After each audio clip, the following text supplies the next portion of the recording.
This is what it's like to run at a regular speed in Satisfactory, and this is what it's like to speed jump. All you need for this is a keyboard. Welcome back to another Satisfactory tutorial. So let's start off with the basics. Hold down the W button on your keyboard to walk forward, then either hold down the shift or press shift to run.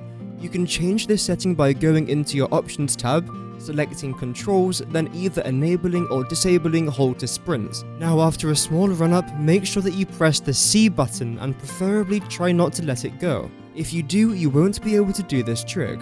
And then right as your character hits the ground, you press the space button or press the space button multiple times, especially if you're having trouble timing your jumps. So as long as you're holding down the control button, sprinting, walking preferably forwards, and jumping at the right time, you've pretty much mastered the speed jump. Now let's see how long it takes us to run versus speed jump 100 foundations. And of course the obvious question is there going to be much of an actual difference?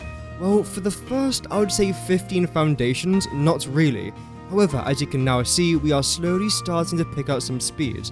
And I haven't sped up any of this footage. As you can see, there will be a timer in either the top right or top left of the screen, and we're already past 60 foundations. I definitely do recommend this tactic, and don't worry if you get it wrong.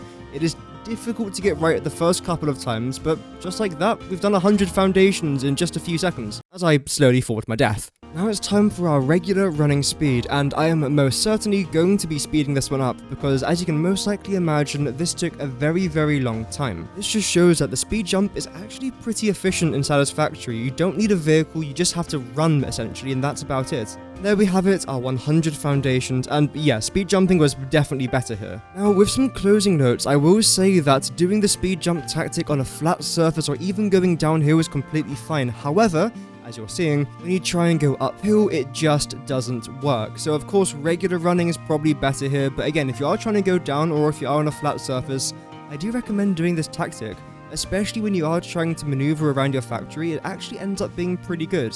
Regardless, thank you very much for watching this very quick tutorial. Would you like any other tutorials like this that are just short, snappy, and straight to the point? If so, do let me know in the comments down below. But regardless, thank you very much for watching, have an amazing rest of your day, and I'll see you guys on the next video soon. Goodbye.